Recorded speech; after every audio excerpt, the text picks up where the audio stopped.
Picture this. It's 2 p.m. on a Tuesday. You've been working since 9 a.m., but if I asked you right now to show me exactly what you've produced, like physically point to a finished task or generate $1, you'd probably just stare at your 3 open browser tabs, your half-empty $7 latte, and a notification for a 20% off sale at a store you don't even like.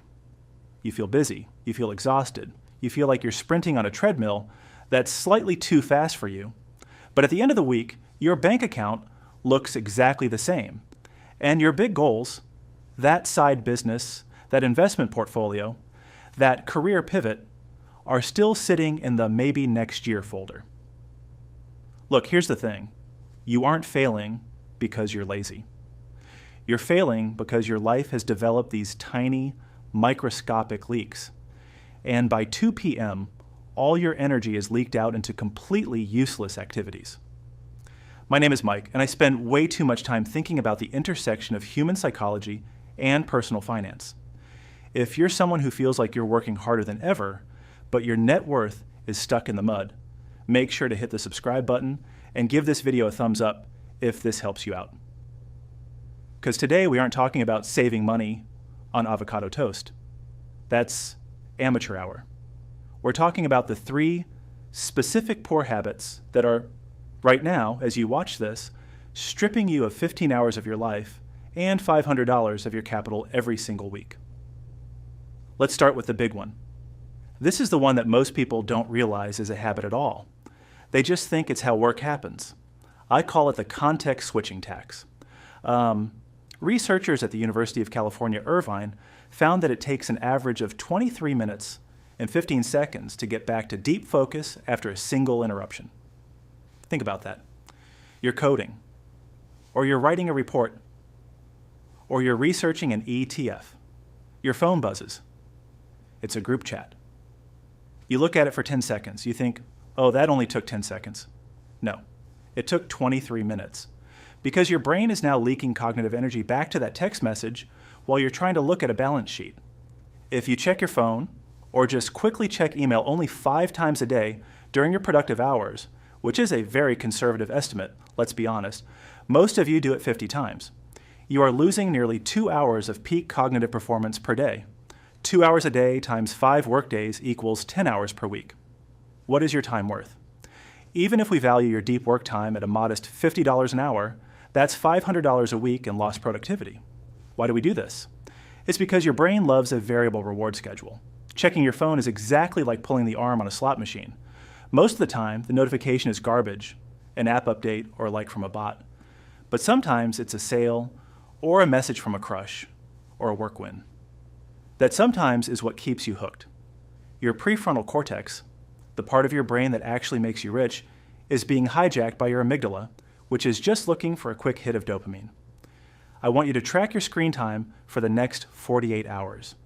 I guarantee you will find at least 90 minutes of pure, unadulterated garbage time. Here's the protocol. The 60-minute isolation block.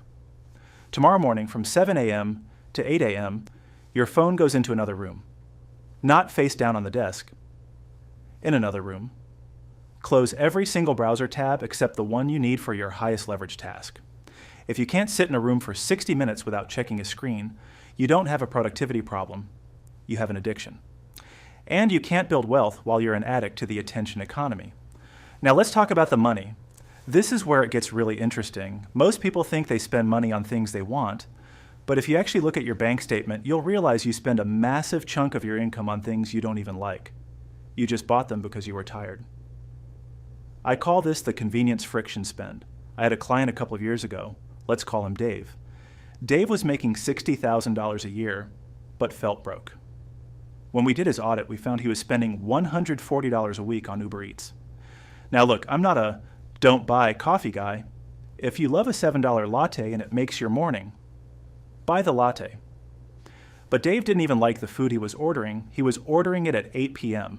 because he had context switched himself into exhaustion all day, and he didn't have the mental calories left to boil pasta. Look at the math. Uber Eats or DoorDash 3 times a week at an average cost of $45, including fees and tip, is $135 a week. The work lunch loop, 5 times a week at $18 a lunch is another $90 a week. Subscription creep. The apps you signed up for and forgot usually averages out to about $55 a week. Total? $280 per week. And that's before we talk about the Target run or the Amazon Prime boredom buy. Most people are leaking between $300 and $500 every single week on convenience. Here's what most people don't realize. Your willpower is a finite resource. It's like a phone battery. Every time you have to make a choice, what should I eat? Should I go to the gym? Should I buy this? You drain the battery. By the time you get off work, your willpower battery is at 2%. This is when you make the $50 impulse purchase on Instagram. This is when you spend $40 for a cold burrito to be delivered to your door. Stop making decisions. Sunday night, spend 30 minutes prep packing your lunches.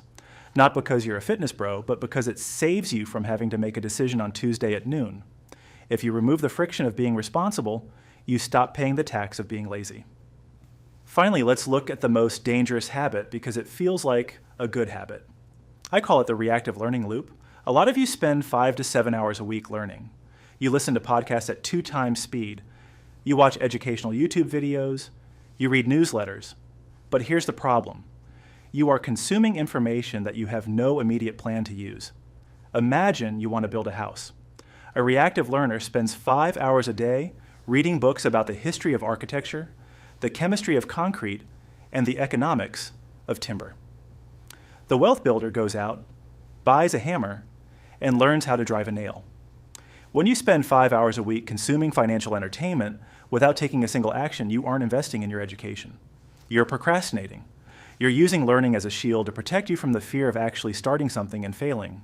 If you take those 5 hours of passive consumption and move them into active production, meaning you actually build the website, you actually write the sales copy, you actually call the 5 potential clients, the math changes instantly. 5 hours of learning equals $0 earned. 5 hours of high leverage skill application has the potential for $100 an hour plus in growth. That is a 5 hour per week swing that is costing you thousands in future net worth. Your brain releases dopamine when you learn something new. It makes you feel like you've accomplished something. This is why people buy online courses and never finish them. The buy gave them the hit of feeling successful without the work of actually being successful. For every 1 hour of consumption, you must have 2 hours of output. If you watch a 10-minute video on how to analyze a stock, you spend 20 minutes actually looking at a 10K filing.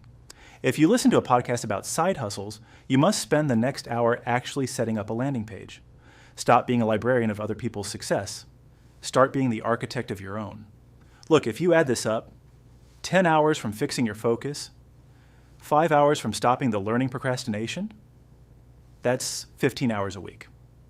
And the $500 in convenient spending, that's $2,000 a month. Imagine I walked up to you today and handed you a check for $2,000 in a contract that gave you 2 extra full workdays every single month. What would you do with it? Most people would say, I'd start that business. I'd max out my Roth IRA. I'd finally get ahead. Well, guess what? You don't need me to give you that check. You're already writing that check every single week. You're just signing it over to food delivery apps, social media companies, and your own fear of being bored. The world is getting more distracted every single day. The majority of people out there have the attention span of a goldfish. If you can cultivate the discipline to sit quietly in a room for just 1 hour a day and focus on a high leverage task, you will absolutely lap everyone else. You will build wealth while they are busy building stress. It's your time. It's your money. Stop giving it away to things that don't pay you back. And if you made it this far into the video, it shows you actually have the attention span required to build real wealth. Let me know down in the comments what your 1 hour of deep work is going to be focused on this week. I read every single one of them. I'll see you in the next one.